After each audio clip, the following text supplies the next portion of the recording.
going sa transmission system na. So natapos na natin yung distribution system, how to design yung mga feeders nun, yung ring distributor, as well as yung mga interconnectors, both on DC at saka AC.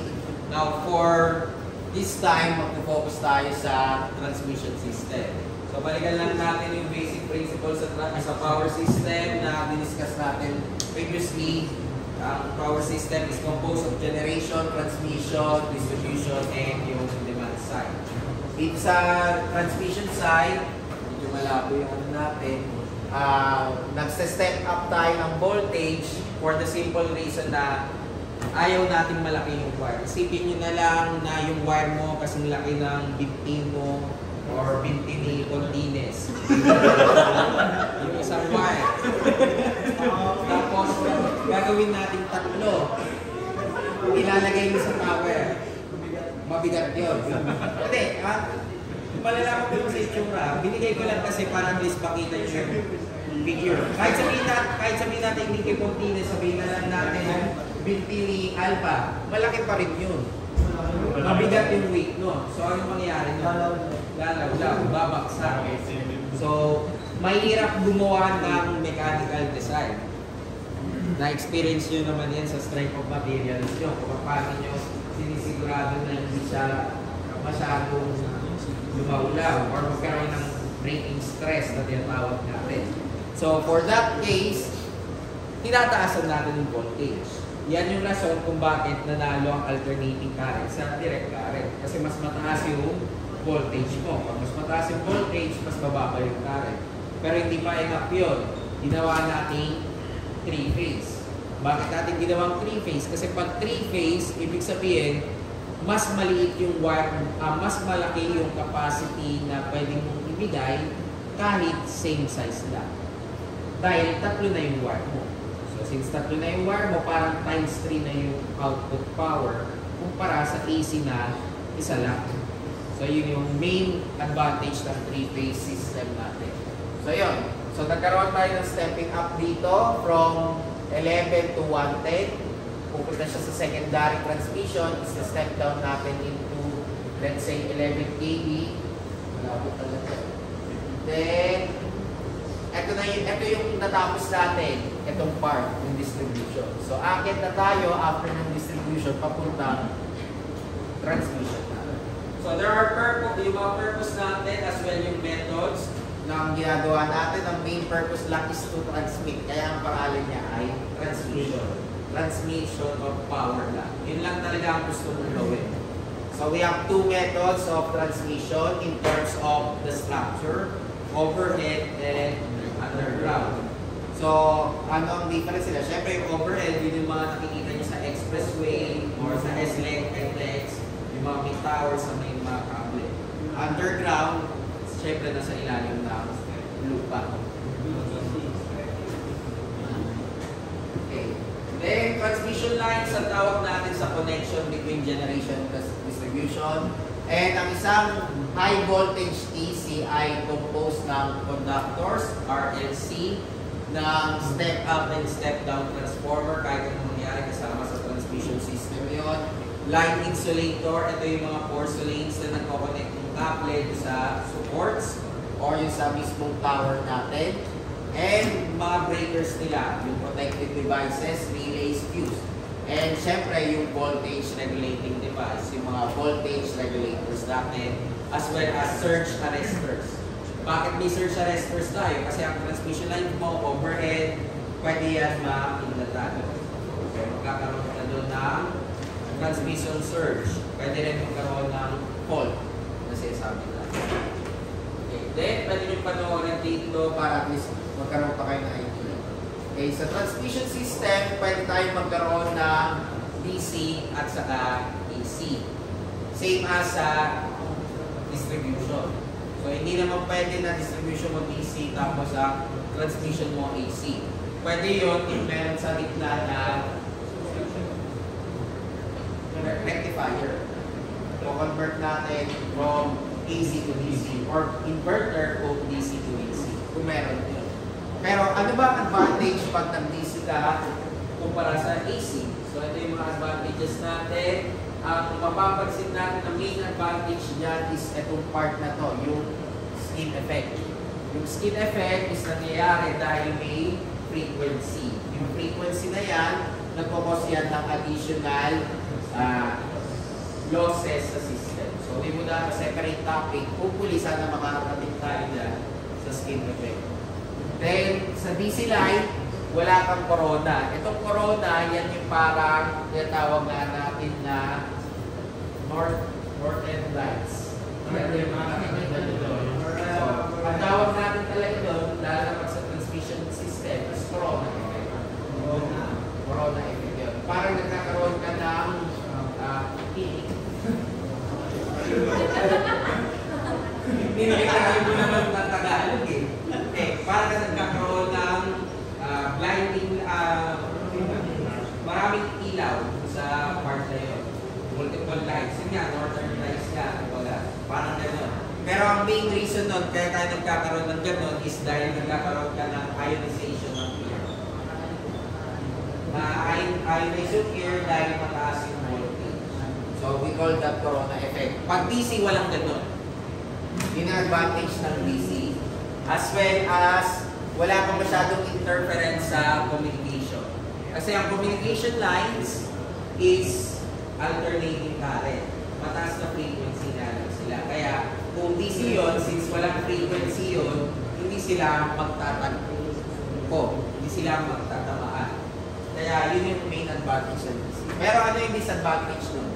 Main disadvantage nun ay generation side. Mahirap gumawa ng 1 megawatt DC generator. Kasi kailangan mo ng commutation process sa motor, di ba? Yung commutation process natin or yung commutator process natin, yun yung nagpapos ng parang rectifier na ginagawa natin. I-convert mo yung AC sa DC. Kaso pag may commutator ka, ibig sabihin additional copper wire yun. Pag may additional copper wire or conductor ka, additional cost.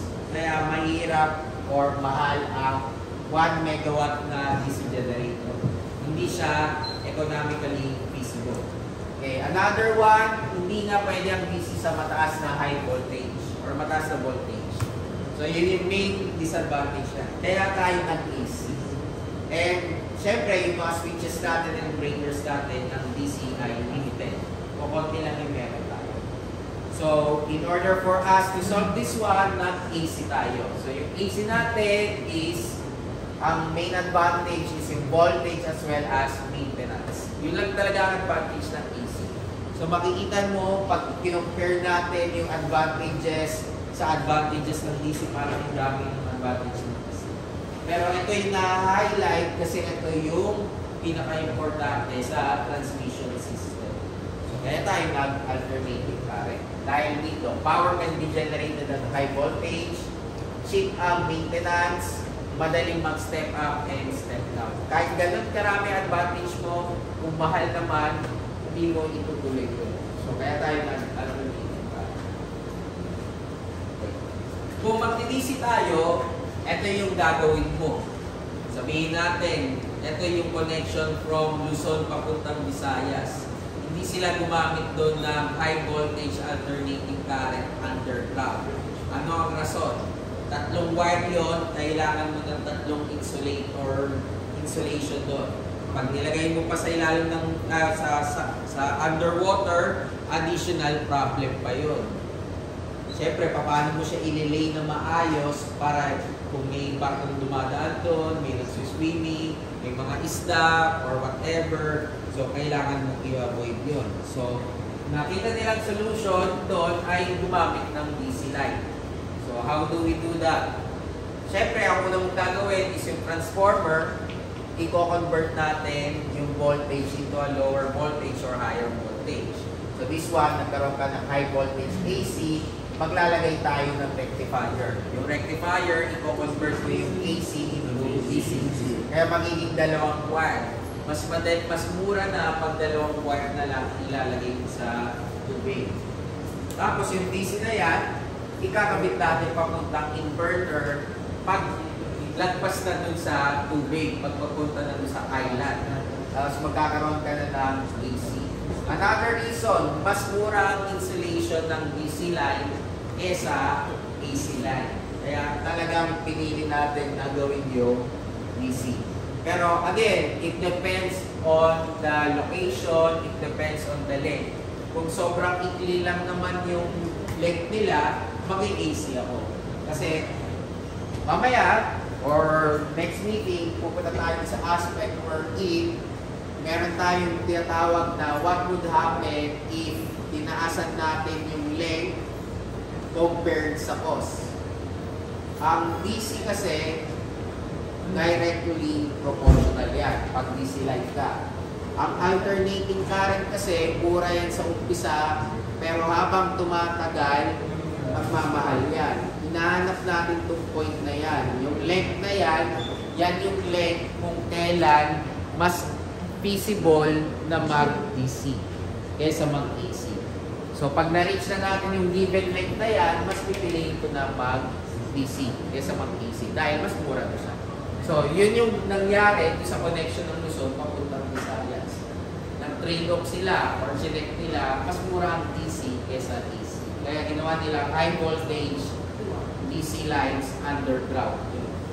So, nilagay nila sa ilalim ng tubig. So, paano yung maintenance nun? Paano yung maintenance nun? Siyempre, pwede kayo manood ng YouTube videos. Ang usually ang ginagawa nila maintenance doon is yung iba, lumalangoy sa ilalim, talaga check yun. Pwede rin naman may mga crane yun para iangat. So, you could just watch YouTube videos para maging exact kung ano yung ginagawa. Okay. Kaya makikita natin, babalik tayo doon. Yun yung isa sa pinaka-disadvantage na DC. Hindi nakalagay dito, pero yun yung isa sa disadvantage ng DC. Yung hindi pala, sa underground pala yun. Sa main disadvantage ng underground. Ito pala yun, next part. So, kinompare natin siya in terms of voltage, type ng voltage or type ng source. Compare naman natin in terms of structure. So, mas maganda ba ang overhead or underground? Again, pag-check natin lahat ng advantages and disadvantages, mas pipiliin mo ang underground. Main reason, bakit ka nag-overhead? Cost. Una, initial cost. Mahal kasi i-underground ang lahat. Next would be fault location and repair. Mahirap mo malaman kung may naputol na kable pag nasa ilalim ng lupa. And maintenance. Jointing, mahirap rin ang jointing pag underground. Ano yung sabihin ng jointing? Sabihin natin, ito yung transmission tap, ito yung cable mo. Tapos ito yung kasunod mong cable. Mahirap yung pag naka-diagonal. Madali yan pag transmission line. Pag underground, sabihin natin, paano mo gagawin yung underground system na ito? Bubungkalin mo yan. Kailangan mo kasi i-layout yung cable ko. Mas maganda rin, pag sabihin natin distribution lines. Di ba ang distribution lines mo malapit sa bahay? Eh, isipin mo na lang kung underground yan, tapos malapit sa bahay mo. So, every time na may problema, hindi makakatulog si Alpha pag binubungkalan doon kasi pinapalitan yung cable natin. So, yun yung main reason bakit hindi tayo nag-underground. Kasi mahirap siya. Ang maganda lang, aesthetically pleasing siya. And yung other advantages, hindi na siya makikidlatan, etc. and so on. So, there are movements na i-underground kasi sobrang hirap na ngayong pag-overhead na yung system natin. Mapapansin na natin yan kasi lalo na kung let's say yung area nyo, ang daming mga kable na nakasabit doon. Pasaway pa yung mga contractor ng PLDT, Converge, cables, etc. Basta-basta lang sila naglalagay doon. Hindi sila nagpapaalam doon sa Meralco na maglalagay tayo dyan. Yun yung karaniwan na nakikita nyo maraming wire. Di ba may meme yan sa Facebook na use KCL, tapos maraming kable. Hindi naman yun yung kable ng kuryente. Yung mga kable na yun, yung kable ng mga DSL, telepono, cable. Doon nila nilalagay. Yung kable natin, palaging nasa taas yun. So, kumbaga, kung ito yung poste ng Meralco, yung nakikita nyo maraming wires dito, mga telepono yan, mga cable yan, or DSL yan, or fiber yan. Yung nasa taas na tatlo, yun lang yung power line natin. So, yun yung reason kaya yung BGC, ginawa nilang underground. Kasi, kumbaga, aesthetically pleasing yun. Now, kung tatanungin nyo, pwede bang gawin sa Metro Manila yun? Mahirap gawin sa Metro Manila. Dahil yung bahay natin, halos malapit na sa poste. Di ba? Kung titignan nyo, meron pa nga minsan yung mismong poste na sa kalye na. So, yung mga road widening, gano'n, etc. Maganda sana kung ang nila ginawa, nilagay ko na nila sa ilalim nyo. So, those are the things na naglilimit sa pag-underground system. Although, underground system is much applied, lalo na sa USA. Sa USA, madalas puro underground system yun. Kailangan rin sa atin malipat doon. Ang simple reason doon kasi madalas magbagyo sa atin. Pag hindi mo ginawang very strong yung foundation ng mga poste or yung mga supporting structures natin, expect na palaging magkaroon ka ng sudden brownout, blackout, or interruption. So, yun. Pero I think there are movements by Meralco, pero parang hindi lahat ng lugar. Parang dinadaan-daan lang nila. Kasi nagiging problema siya. Okay? Then another thing, kailangan din natin tandaan na ang reason kaya nanalo ang AC is dahil sa voltage. So, pag tinignan natin yung principle natin or yung topic natin regarding sa Ohm's law as well as yung ABL PCL natin, pag matrati yung voltage mo, constant resistance, expect that your current will also increase and vice versa. So, there is really an effect sa voltage natin sa size ng feeder and distributor in DC and AC system. So, ngayon, magsusolve muna tayo ng examples regarding sa DC system. Ano mangyayari sa effect mo dun sa voltage natin?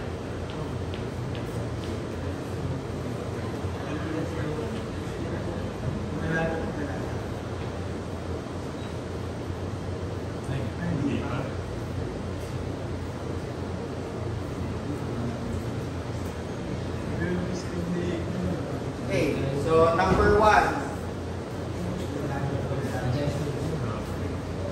What is the percentage savings in feeder copper if the line voltage in a 2-wire DC system is raised from 220 to 400 volts for the same power transmitted over the same distance and having the same power loss? So, gagawin lang natin, babaguhin lang natin yung kanyang voltage. So, ano mangyayari sa feeder copper natin?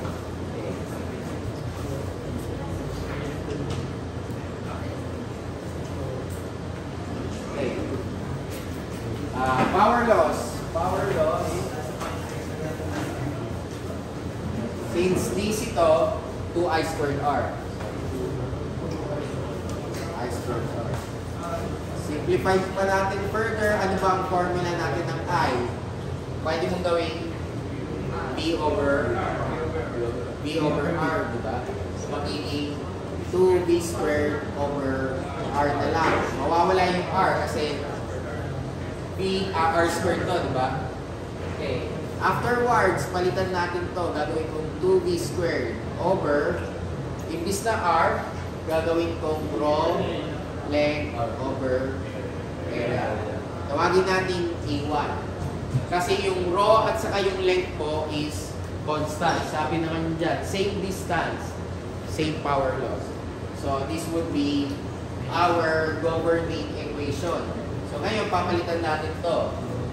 Gawin natin na yung aking B is maging 220. So, 2 times 220 squared over rho length over area 1. Ito yung aking equation 1. Next equation, imbis na 220 gawin ko 400.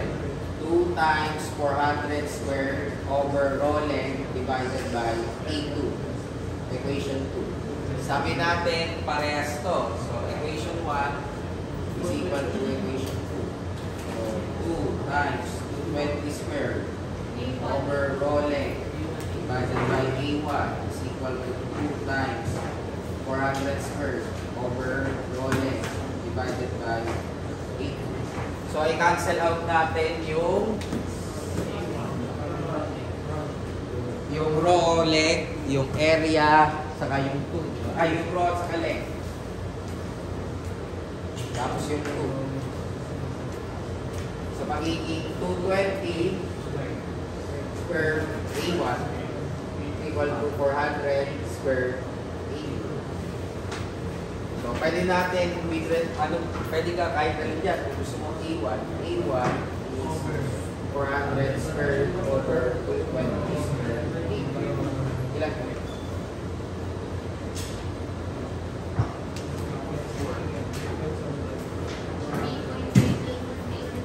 3.50%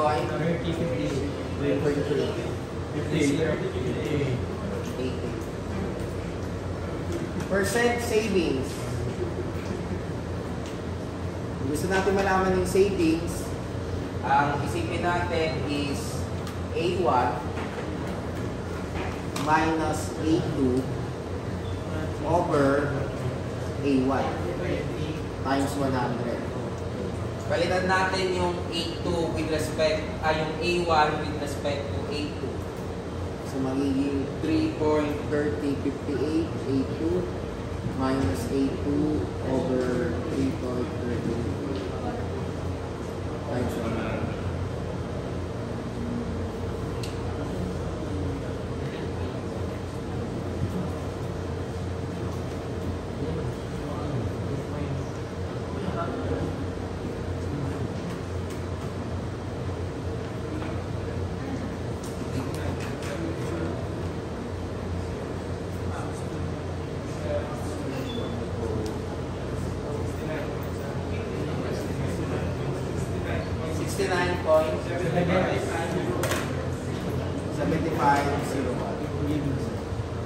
So, nag-save tayo na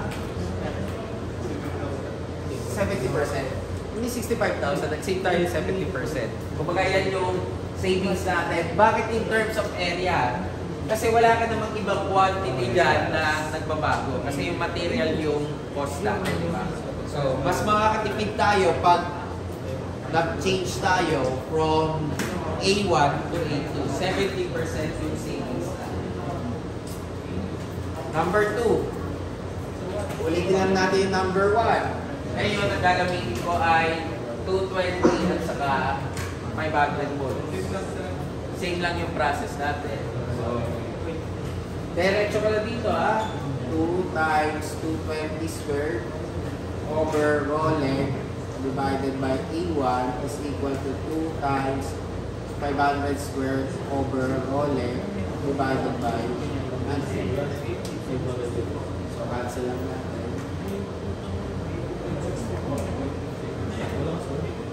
220 squared A1 is equal to 500 squared A2. So, A1 is 500 squared over 220 squared A2.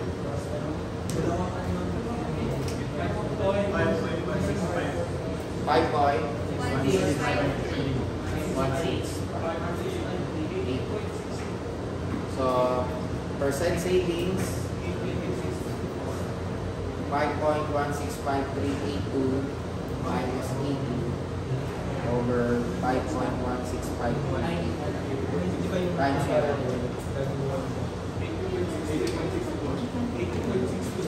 80 points.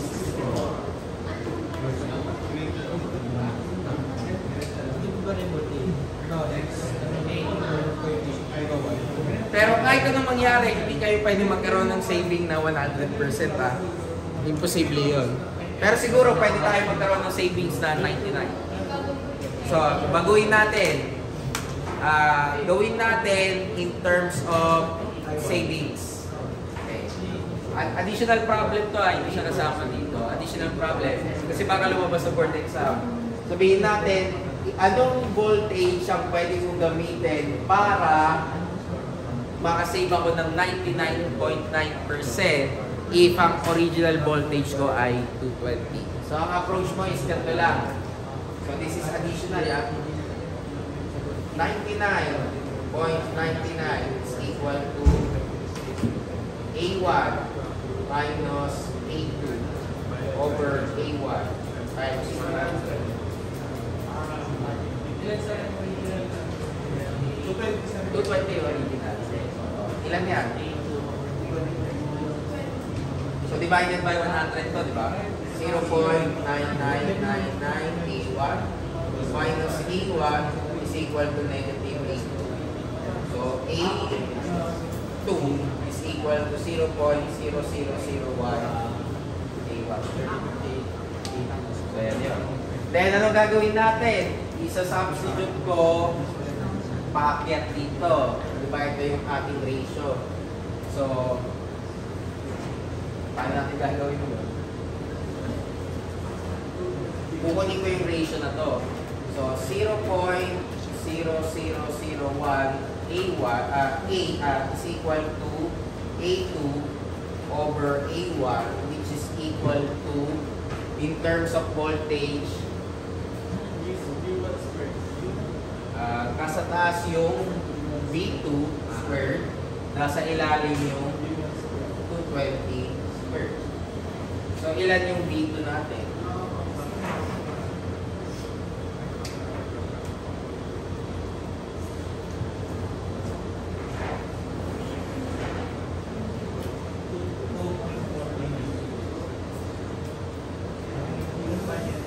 So, 220 squared times 0.001 square root mo.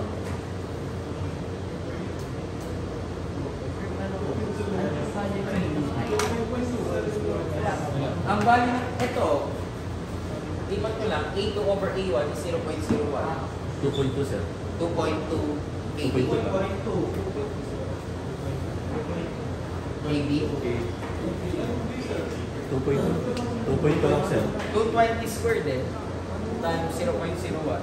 Square root. Teka, check ko nga ulit. Mali pala, baliktad. Sorry.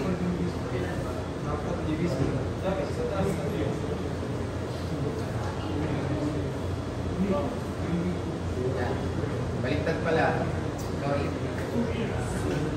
Bale. Dapat lalaki. Kasi yun nga pala, ito yung aking B1 B1. So, ito sa 22.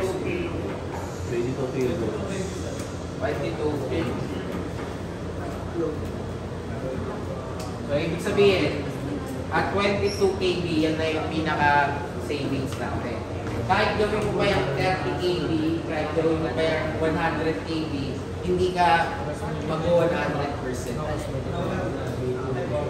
Hindi pwede mangyari yun. Kasi ang ibig sabihin nun, zero yung ano natin, di ba? Ha?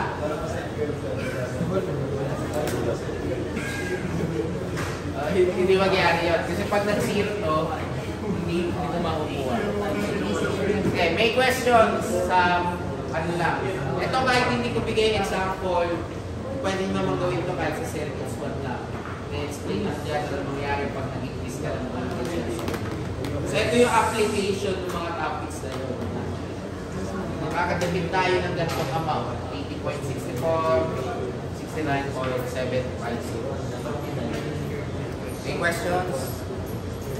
O sige, pa-kopya before tayo mag-proceed.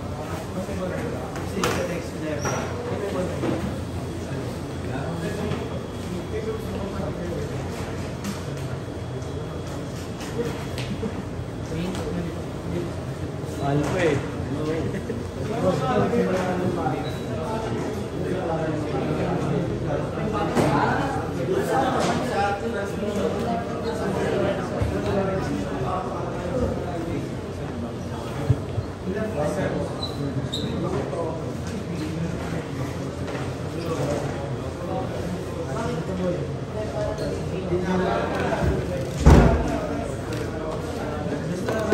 Hindi ko kasi makita.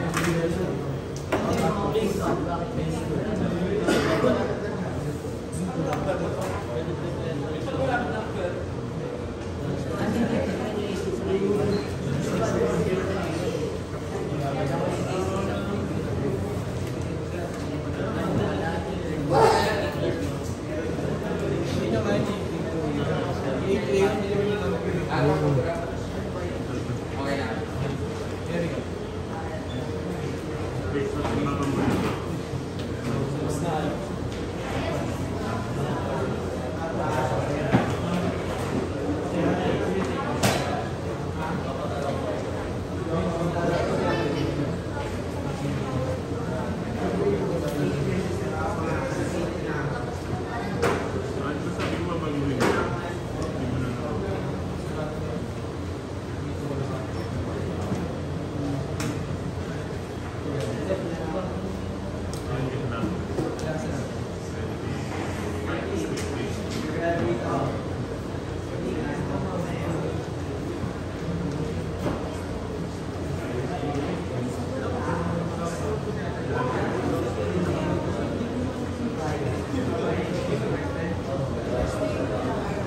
Okay, sabi ko na okay na.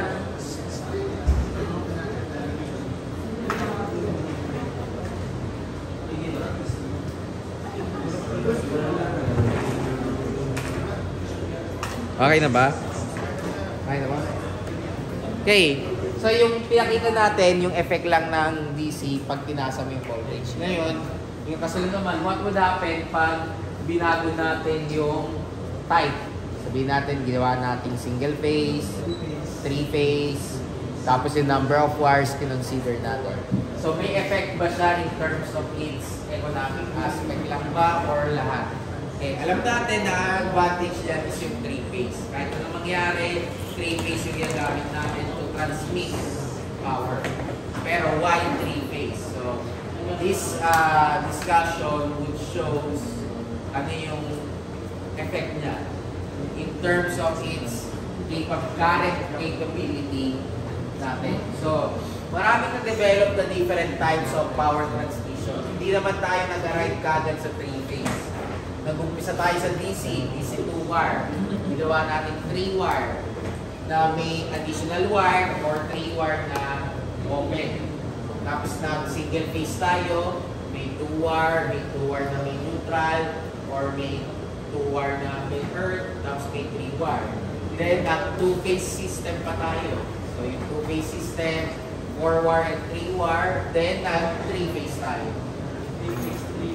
3-wire and 4-wire. So,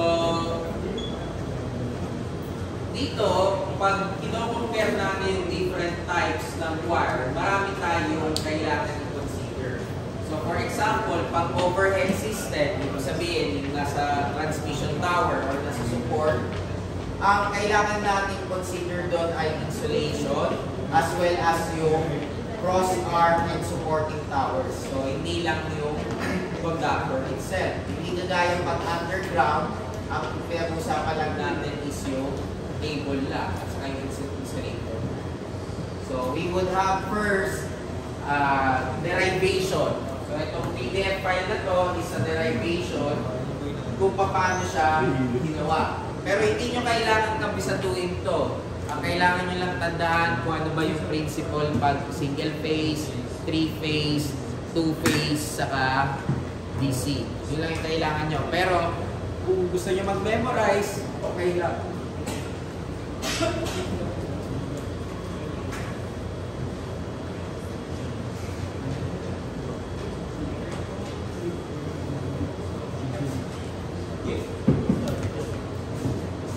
So, para magawa natin yung assumption, kailangan mo maglagay ng tinatawag na, para magawa natin yung comparison, kailangan mo mag-assume muna. Initially, palagi ka nagkakaroon ng assumption. Una, kailangan lahat ng sources mo, same power ang pinatransmit. Pangalawa, same distance. Pangatlo, pare-parehas dapat ang loss.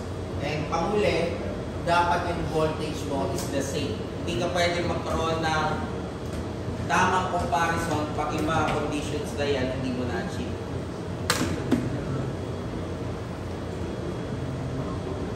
So, nag-start tayo ng 2-wire DC. Para gagawin natin yon, babalikan natin paano kunin yung current. So, ang formula lang ng current is power over Vm. Yung Vm na yan, yung maximum. So, for our case, yun yung DC voltage. Then, formula ng losses, 2 I squared R. Then, palitan natin yung formula ng resistance. Gagawin ko rho length over area. Simplify natin, ito na yan. Yung R natin, rho length over area. Yung I1 ko, P over Pm. After this one, express natin siya in terms of area. So, cross multiply lang or transfer mo lang. So, yung A1 natin is 2 P squared length times rho over Pm squared omega n ay Wn. Yun yung area ko. Ang mini-measure natin pagdating sa transmission system ay yung cable mismo. So, kailangan natin ng volume. Kasi pag naging volume yun, pwede na siya maging weight. Diba? Hindi ka naman makakuha ng weight pag wala kang volume. Kasi volume times density is equal to mass. Or pwede na sabihin weight na lang. So, ito yung gagawin natin reference. Yung volume ng conductor material sa DC. So, ganyan kabiga yung volume natin. So, let's call that K. Tawagin na lang natin siyang K. Now, lipat tayo. Gawin na natin siyang midpoint earthen. Ano yung sabihin ng midpoint earthen? Ito yung supply mo, nilagyan mo lang ng neutral or ground sa pagitan nila para maging dalawang source. Pero hindi ka nagdagdag na wire. So, nangyari lang, lumaki yung voltage mo. Since lumaki yung voltage mo, magiging P over 2Vm ang current natin. Substitute ko ulit sa losses. Yung formula, simplify natin yung area. Ito na yung area natin. Ita-times ko ulit siya dito. Pag tinimes natin siya ulit dito, magiging K over 4 siya. Okay. Kung naguguluhan paano nangyari yan, pwede naman natin pakita. Volume is equal to 2 times P squared rho over 2Vm squared WL times length. So, tawagin natin itong V2. So, ilan na? P squared L squared rho over Vm squared WL. Balikan natin yung kanina.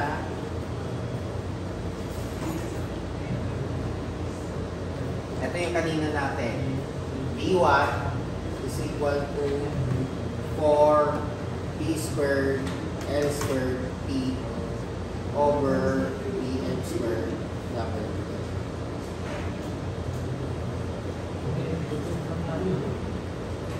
Kunin natin yung ratio. V2 with respect to V1. P squared L squared rho Vm squared WL over 4 P squared L squared rho over Vm squared WL. O, cancel out mo yung lahat ng mga variables natin.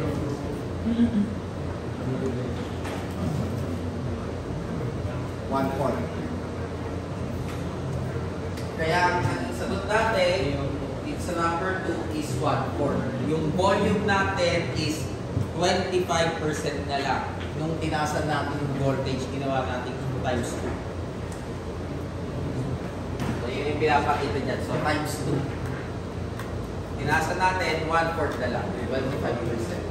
So, mas konti na lang yung wire natin. Pag binasan natin from 200 volts, ginawa natin 400 volts. Pero, midpoint earthen. Ibig sabihin yung dalawang wire. pag naglagay tayo ng wire, yun yung 3-wire DC. Natatandaan niyo yan, yung balancer natin. So naglagay tayo ng additional wire, ano magiging effect? Magkakaroon lang tayo ng dagdag dito sa volume. Kasi ang assumption natin palagi dito sa third wire is 50% yung size to outer wire. So naging 2.5. Since naging 2.5 to, magiging 5/16. Yun lang yung effect natin. Kasi magbabago to, imbis na ganito to, gagawin ko siyang 2.5. So 2.5 divided by 2. Ano ba ang 2.5 divided by 2?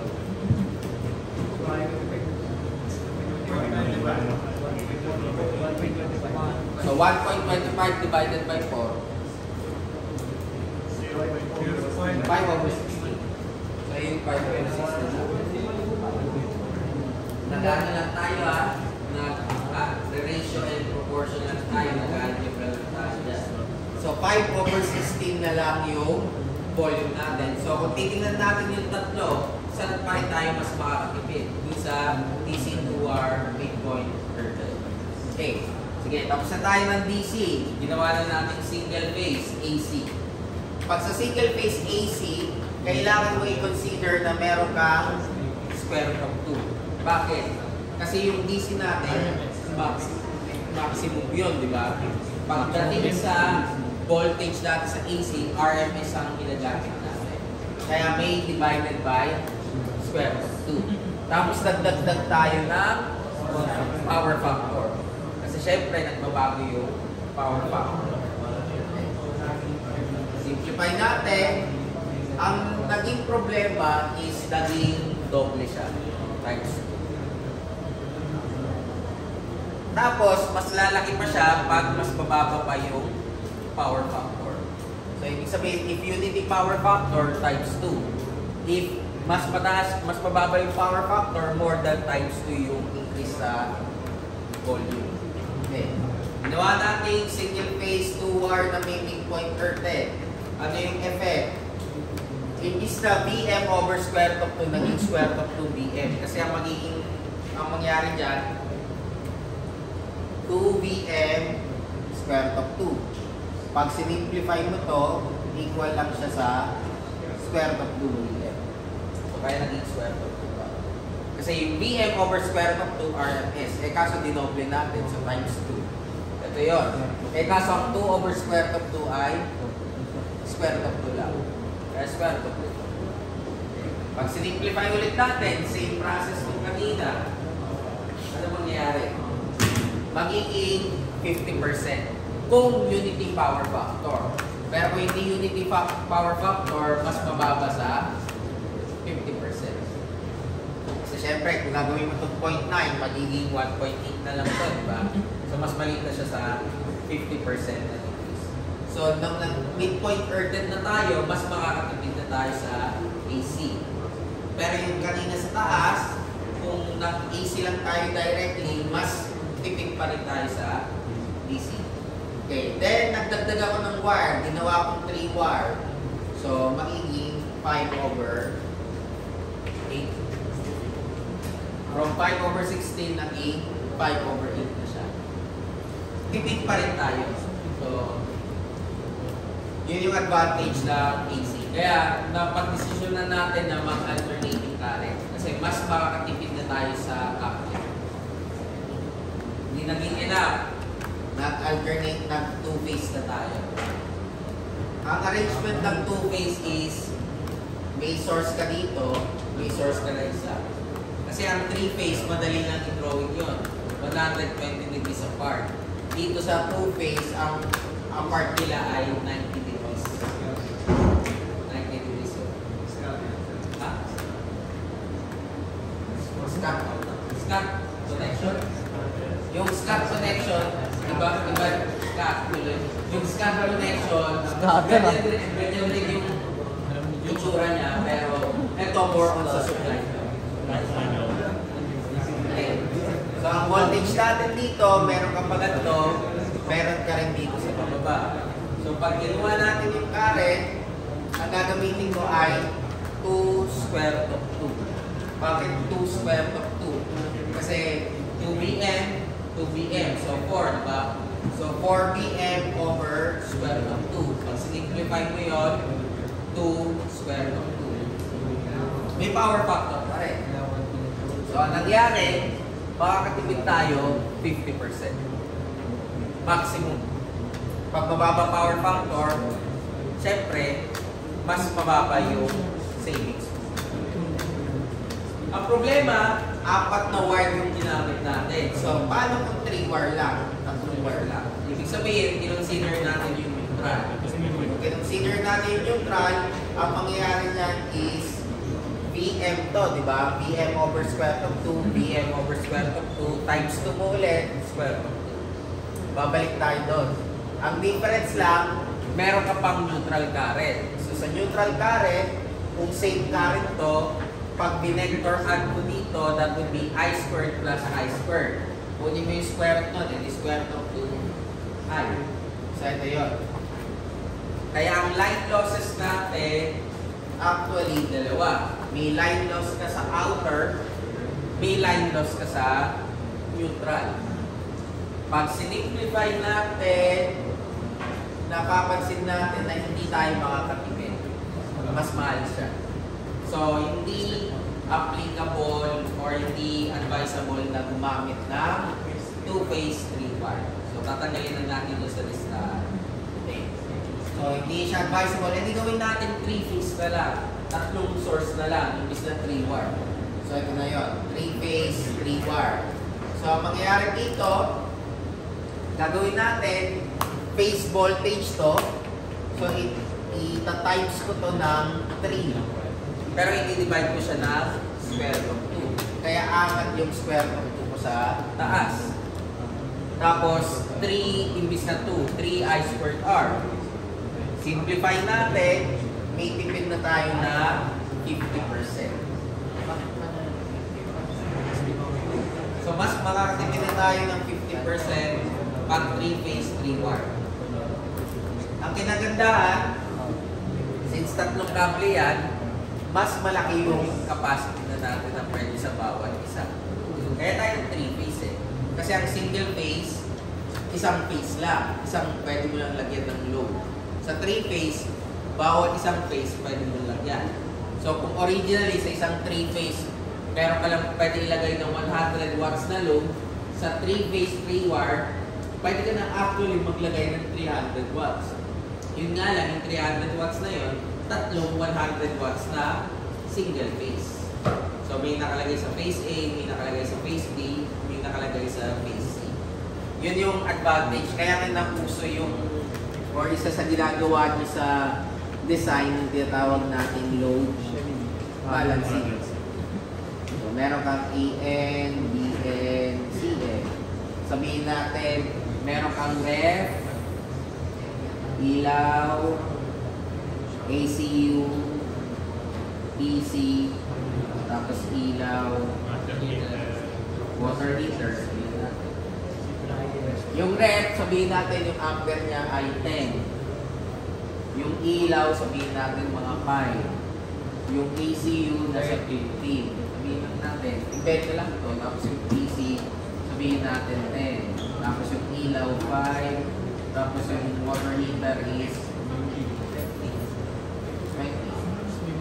So, pag tinuloy natin yan, hindi maganda yan. Kasi mapapansin nyo, pag inad ko to,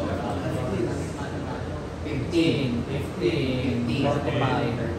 So, ang gagawin natin is babaguhin natin such a way na halos mag-equal siya. So, pinakamadaling gawin dyan is lipat ko to. So, yung 10. Tapos yung 15, yung 5 ko, lipat ko dito. Gawin kong 15 to. 20, 25, 20. So, mas maliit na yung size natin. 25 ampere na lang. Hindi kagaya kanina na 35. So, tawag natin dyan load balancing. So, yan yung nagugustuhan ko sa ESD, sa Electrical System Design. Pag nag-3-phase ka na, yung mga Sa inyo ata ang ginawa nyo doon ay yung... Hindi kayo natuto.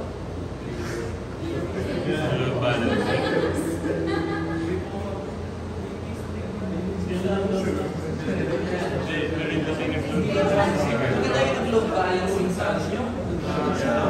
Walang ganyan. Sa system design nyo, yung... Wala siya. Yung una nyo ang bahay, di ba? Tapos yung pangalawa nyo is... Tapos yung pangatlo nyo yung commercial. Yung commercial is 3-phase. Oh, hindi nyo binalance yun. Alam mo, kasama nyo.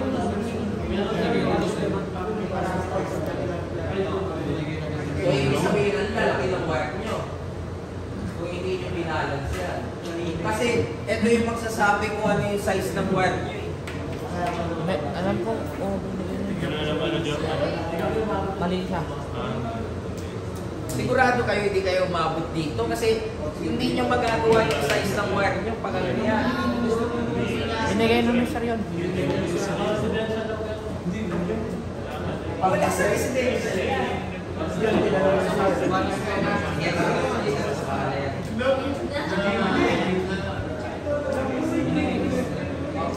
Okay, sabihin natin, baka siguro nakalimutan nyo kasi alam ko yung exam na yun, marami kayo iniisip na ibang bagay.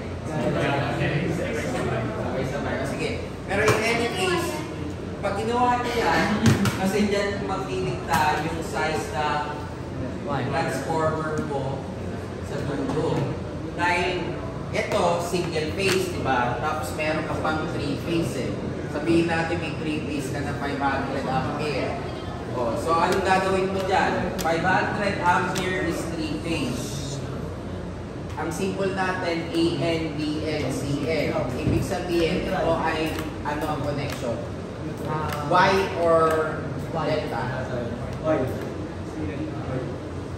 Y to, kasi N, may neutral.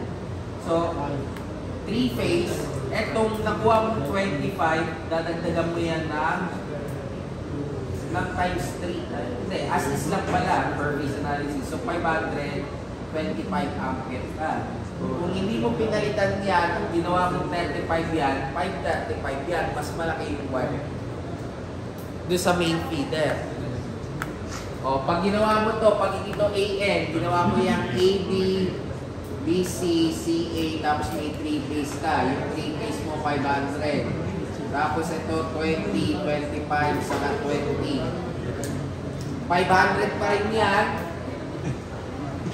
Phase current. Since phase current to, gagawin ko 25 times square root of 3. Wala kayong dito sa load schedule nyo? Alam niya, yes.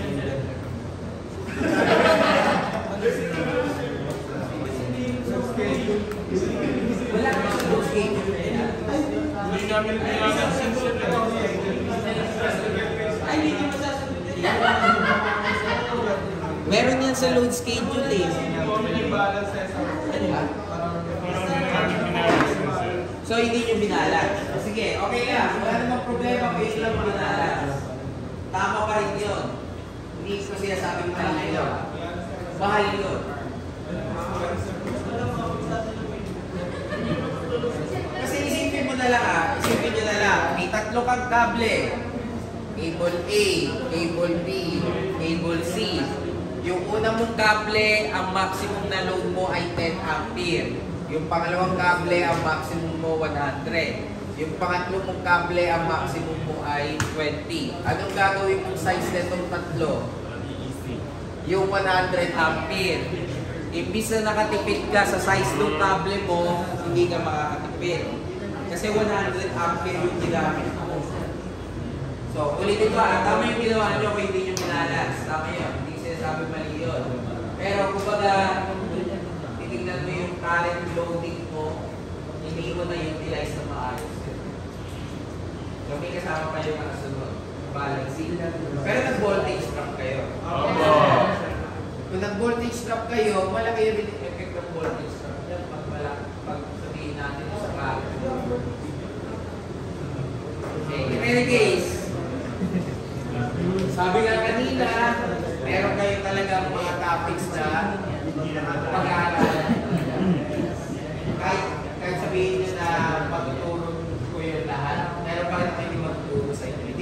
ko matuturo sa inyo mechanical. Kahit gusto ko magturo ng mechanical, hindi ako pwede magturo ng mechanical. Electrical ako eh. Sagutin ko ba yung pag-aaral ko mechanical? Kasama ko natin. Malabo yun.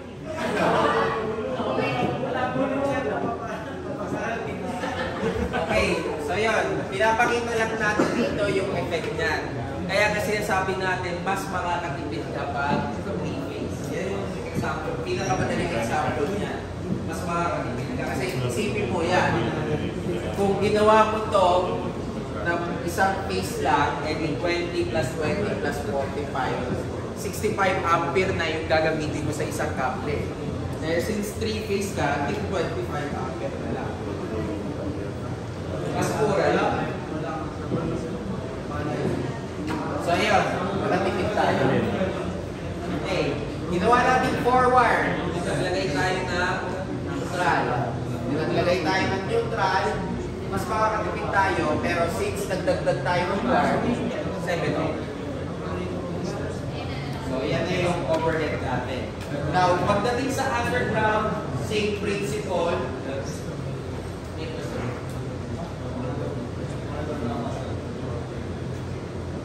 Okay. Ano ang kailan ginagamit ang 3-phase 3-wire? Babalik ko kayo talaga ng circuits ko eh. Sa 3-phase 4-wire. Ang 3-phase 4-wire, automatically 1 yan. Pag 3-wire, then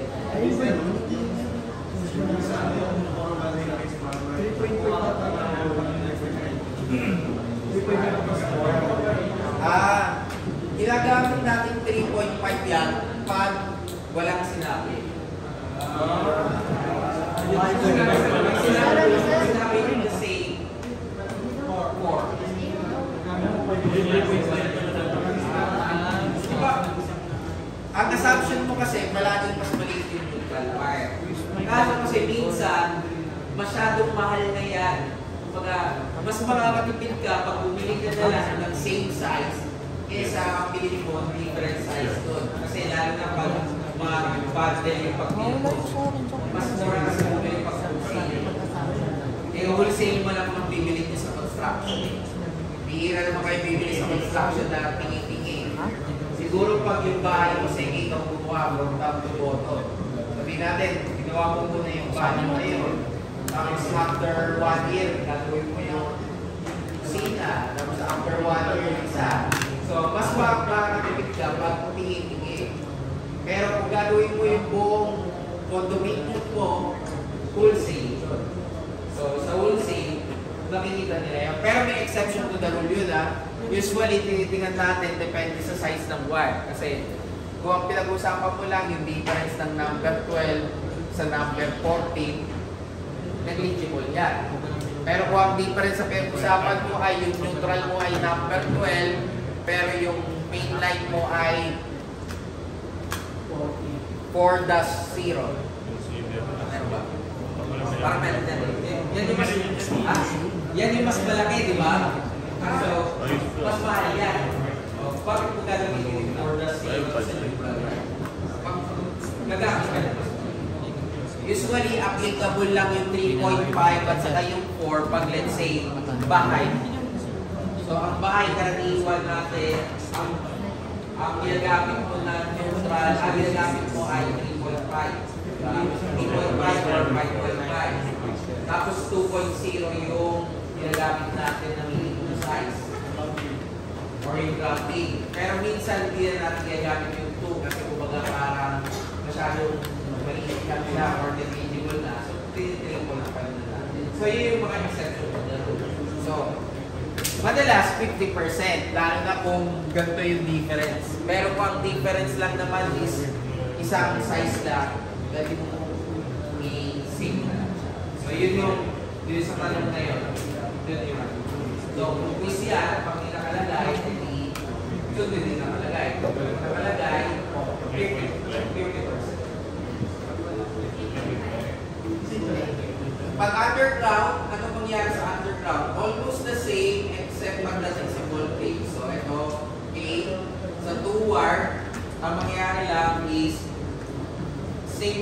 kanyang size. Kaya equal lang. Yan yung explanation. The system is the same as a 2-wire DC. So the volume of conductor material required for this system is the same as that in the 2-wire. Anong rason? Eh, nasa underground ka na. Ibig sabihin, malapit ka na sa earth. Hindi mo na kailangan ng grounding. Kaya wala na magiging problema yan. Pag 3-wire, ano nangyari pag 3-wire? Hindi siya magiging 2VM. Magiging VM lang siya. Kasi nasa ground ka na. So, mas mahal na Ano? 3-wire. Pag nasa underground. Underground na to yung kanina natin example ay overhead. Ito underground. So, 5/4. Pag single phase 2-wire, same pa rin yung kanina. Single phase 2-wire, midpoint earthen, same na previous. And single phase 3-wire, 2.5. So, mapapansin natin, halos lahat dito ay mas mahal. Ay 3-phase. So, hindi advantage ang underground pagdating sa supply choice. Kaya nga, nagdi-DC ka sa underground kasi mas mura yun. Pero may certain distance yun. So, babalik lang tayo sa pinakita natin. Bakit sa, for example, sa mga sa BTC, yan sa Makati? Okay, bakit? Kasi nga, dito papasok na yung other trait constraints. Kaya nga kayo gumagawa sa chapter 4 nila tinatawag natin design trade-off. Kasi hindi naman necessarily na same ang consideration mo sa design. Ibig ko sabihin, pwede yung Manila mas pinofocus ang costing. Yung BGC mas pinofocus syempre yung assembly. Kaya pipiliin nila yun. Kasi ano ba ang plano nila doon? Global city, di ba? Yes. Ang plano nila doon talaga magkakat ng mga foreign. Hindi naman talaga para doon kayo tumira. Oh. Pag doon ako tumira, hindi ako mabubuhay sa sahod ko dito. Bakit? Alam niyo ba kung magkano pagkain? Alam mo naman dyan, yung pod, pag nag-rent ka ng condo doon, minimum doon is 25,000 per month studio.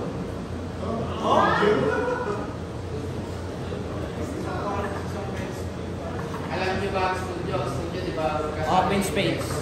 Open space. Ganun ka mahal po. Oo, studio lang yun.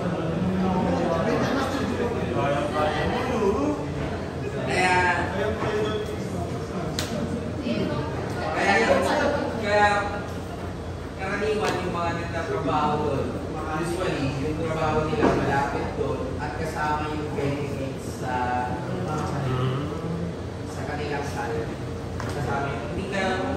Wala nang titira doon kung hindi ganun kalaki yung sahod. Kaya ka nagpa-traffic, di ba? Kasi yung madalas yung mga call center doon or yung ibang trabaho, umuwi. Kasi ganun kamahal ang rent doon.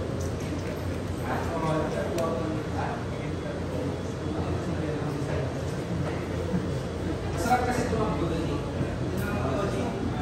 Kasi yung Ang daming ano dun, oh. Okay, so yun. So the following points may be noted mula doon. Mas laki yung savings natin sa material pag transmission, pero hindi natin ginagamit yung DC dahil sa technical difficulties. Ang pinaka-simple na technical difficulties doon is yung converter natin saka yung inverter. Second, two-phase 3-wire is obviously unsuitable. Kahit ano, kahit overhead, kahit underground. Mahal yun. Pero pag AC tayo, ginagamit natin yung 3-phase. Kasi una, malaki yung savings natin. Pangalawa, convenient and efficient. And yung 3-phase 3-wire ang usually ina-adopt natin. So with that, alam nyo na kung bakit tayo nag-arrive sa 3-phase na transmission line. Okay. Bago tayo mag-example, yung example natin, lahat ibibigay. Mag-example tayo by Friday. Twist natin sa Monday. By Monday next week. Next week na. Kasi ano na ngayon eh, magpa-5 or 5:45 na. So magpa-concept lang muna. Okay. So, Monday next week, quiz tayo, di ba? Balance na rin. Booster. Tapos yung online activity na kusa ko na ba? Hindi ko na kusa ko mamaya. Isa ko siya. 29. Tapos sa 29, kung ano mangyari, it's either may discussion tayo. Ay, hindi. Alis pa lang sir nun. Marami magsa. Alis lang. Hindi, 30 ako kaso may meeting ako ng 29. No. Kung kailan naalis ako sa sila nag-schedule ng meeting, so Magalitan. maghanap na lang ako ng 30 to ano?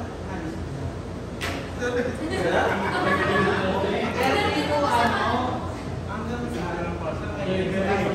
yung hindi. hanggang Friday, sir. Wala Di ba nagbigay ako ng schedule? akala kasi si sir yung hindi yung quiz sa formal life, sir, akala ko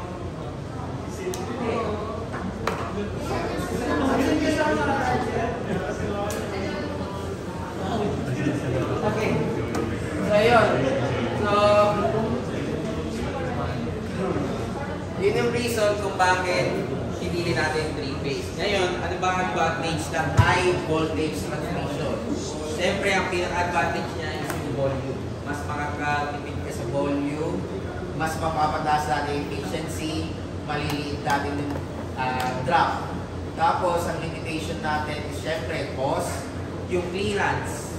Clearance in terms of hindi naman pwede gantong kataas yung tower mo. Tapos ganito rin ako katangkad. Hindi naman pwede na yung kable ko nandito. Hindi pwede yun. Baka makuryente rin ako. So may clearance level yan.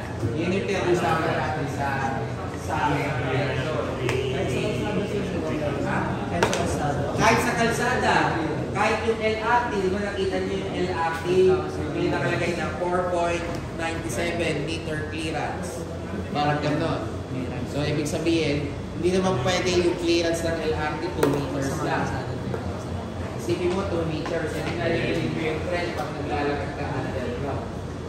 So, ay sa ilalim. So, may clearance rin yun. Mahirap rin yun, mahal rin. Then, distance and increased cost. So, we have also what we call yung economic. Okay na ba? Economic ng power transmission in terms of its choice sa voltage saka sa conductor size. So, pag sa transmission voltage natin, dito lang tayo sa principle natin na pwede ito yung gamitin nyo para malaman nyo kung anong voltage level ang gagamitin nyo sa transmission line. That would be 5.5 times square root of L plus kW over 100 or 5.5 times square root of AM over 1.6 plus loading kVA over 150. Ano yung ibig sabihin nito? Karaniwan, you apply this one if wala ka pang available na substation na malapit. Or let's say, wala pang existing na transmission system doon. So sabihin natin, nagtayo si Gulis ng PV system. Yaman. Hey, chop. Sarap. May design na si Gulis. Sabihin natin, 10 megawatts. You know, 12 kami sir. Oy, 12 daw. 12 daw. Tama mo. Sorry ah. Ito yung community.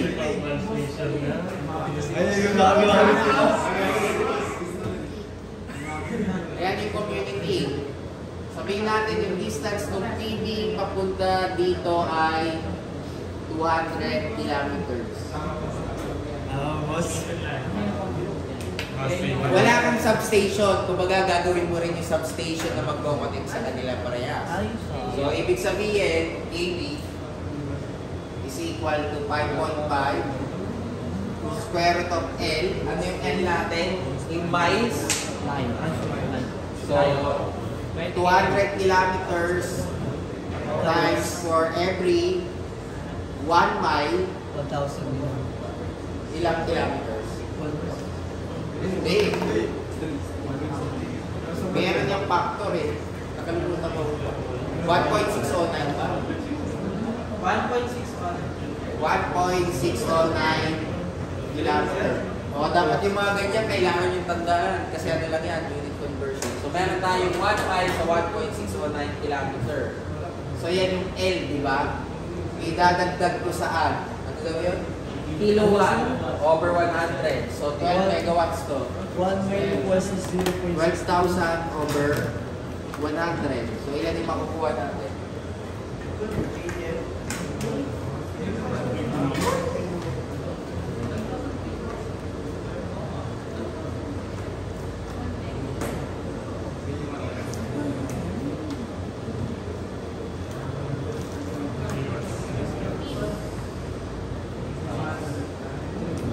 So, saan galing yung 12,000? 12 megawatts, ginawa kong kilowatt. Kaya 12,000, di ba? Ilan?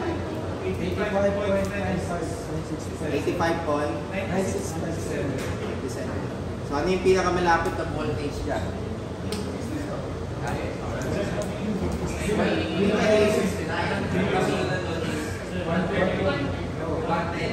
So 110 kV. So 110 kV yung gagawin ko niya. Kasi mahirap bumili ng substation na voltage ay 86 kV. Wala na. Nice one. Kaso walang substation. Kaso may substation kayo dito. Yan. Siyempre, susundin mo yung rating. Kung ayaw mong gamitin itong dalawang to, meron na yung standard na yan. Karaniwan na standard na siya na naka-table na. Sabihin natin, pag 15 to 30 kilometers, 11 kV yun. Pag 30 to 60, nasa 33.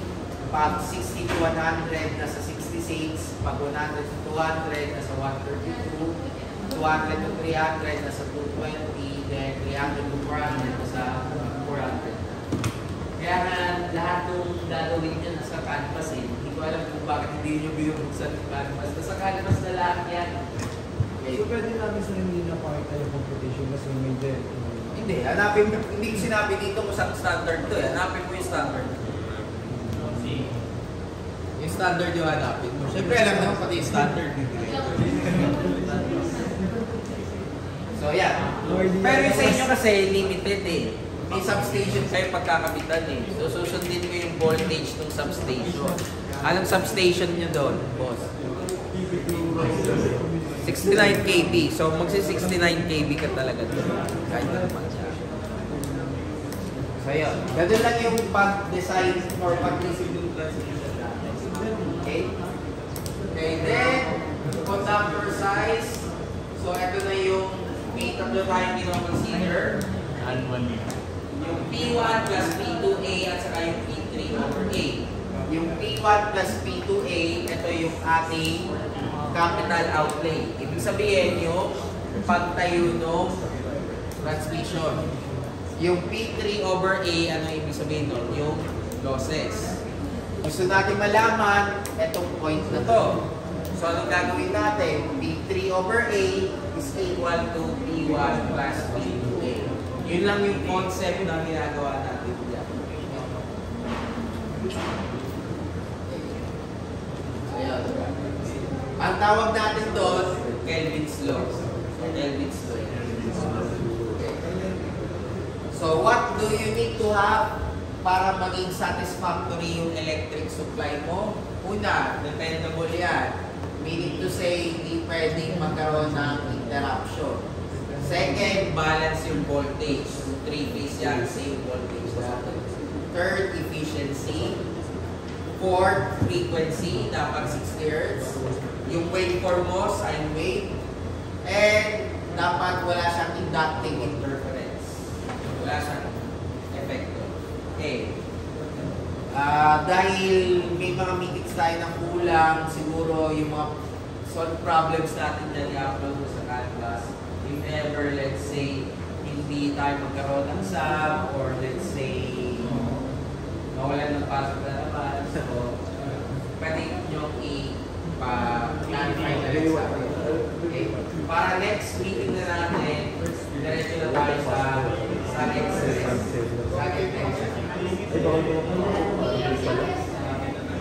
may questions? Wala. Okay, hopefully sana pagkatapos ng semester na to,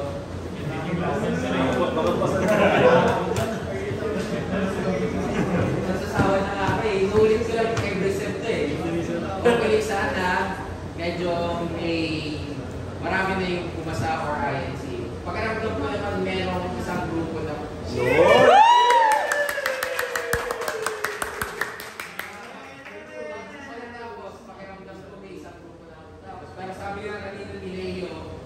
kaya niya naman tapos na isang video. Ang tanong lang, pupulitin yung ba ako sa salito na yun.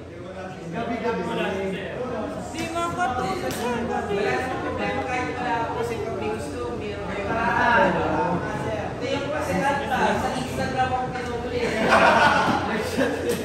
Oo, hindi seryoso sa Instagram ako kinukulit kasi pakiramdam niya online ako lagi sa IT. Doon siya naglagay ng Google. Yung Google Meet namin, doon niya nilagay.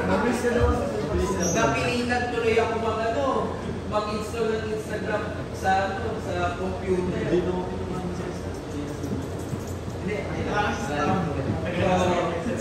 Pwede yung yan. Kasi minsan yung sa Canvas, pero mas gusto ko talaga sa Canvas, okay lang. Mas gusto ko pa rin sa Canvas. Ang problema kasi natatamputan minsan. Dahil maraming kasi minsan, kanila naman sigulis sa Facebook ako pinukulit ka ni Gulis eh. So, okay lang, wala namang problema. Pwede nyo akong kulitin, basta sa budget. Pero, pag inan nyo ako sa Facebook or sa ID, tapos na yung grades, magsisit ako pag hindi nagsasabi sa akin yung sa grades. Automatic yun. Hindi dahil ayoko kayo kausapin, ayoko lang. Hindi ako mag-reply basta grades. Kasi sila pinakita ko na rin sa inyo yung grades natin. So, isa. Ano sir, pag kinamusta ka lang? Sir, paano pag kinamusta ka lang? Mag-reply ka? Kaya basta pag pinag nyo ako sa Facebook or sa IG or pinalo nyo ako, binessage nyo ako, basta related sa grades. Kumbaga nakikiusap na kayo, etc. So, hindi na. Either sisit ko lang yun. Pero hindi ko i-hard yun kasi parang nakasakta ako. Magkano na lang siya? Hindi mas lalo ko na ako. Long press. Long press. Ayun, yung si Aaron paglasay, hindi tayo talaga yun. Hindi tayo talaga yun pag nalasing si Aaron. Sa Taiwan mo lasingin, no? Kaya nang huli na nakakano tayo. Tapos, another thing, if ever, let's say, nag-graduate kayo at nag-offer si Sir Paula na tinatawag natin na review dito, please be serious bro. Kahit sabihin natin na kumbaga, may mga assessment yun, malaman. Assess kayo yung board. I-take nyo lang. Wala namang problema. Dagdag rin yun eh. Para mag-practice rin kayo. So, as much as possible, lahat tumagal na yung mga free na ganyan. Grab nyo. Hindi naman namin gagawin yun para kahirapan kayo. Gagawin namin yun kasi goal nga natin. Pumasa kayo sa board. Pero ang goal ko, ang graduate. Ayaw na.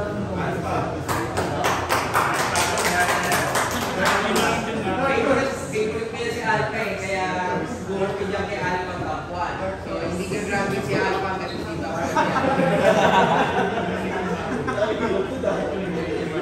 hindi, joke lang yung Alpha. So, please, patapos na rin, patapos na ulit yung SEM eh. So, hopefully sana.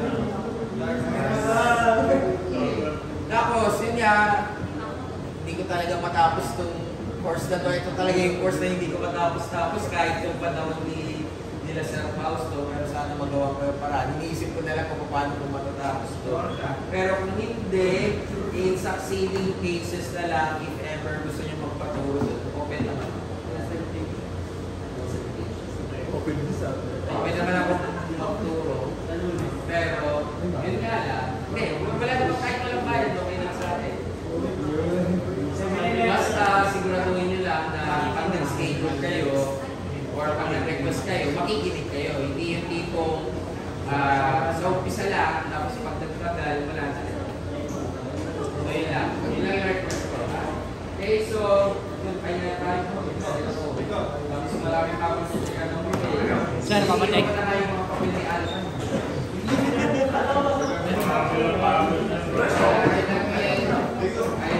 Wala, mag-check na sa exam.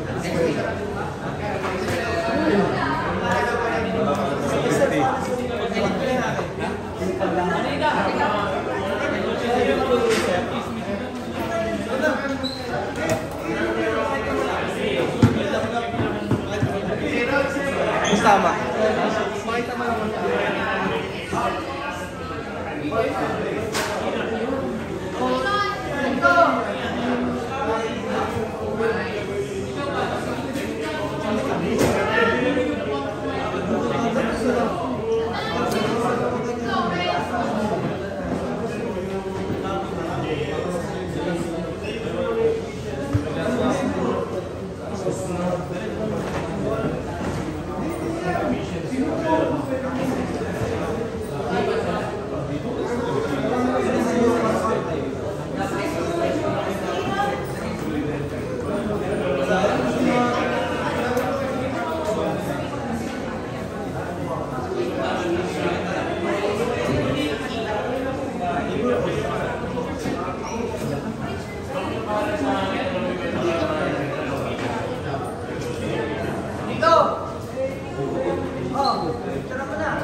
Ikaw, nagawa kayo chapter 4 bukas.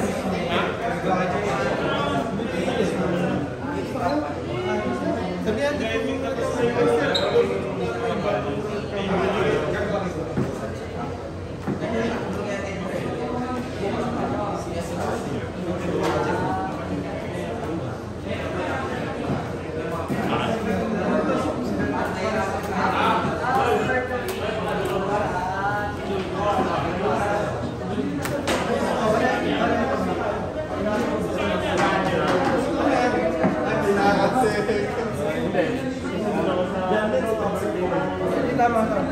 chapter 4 or done lang? Ngayon nga dapat kayo patingin mo. Gio nga po. Gio.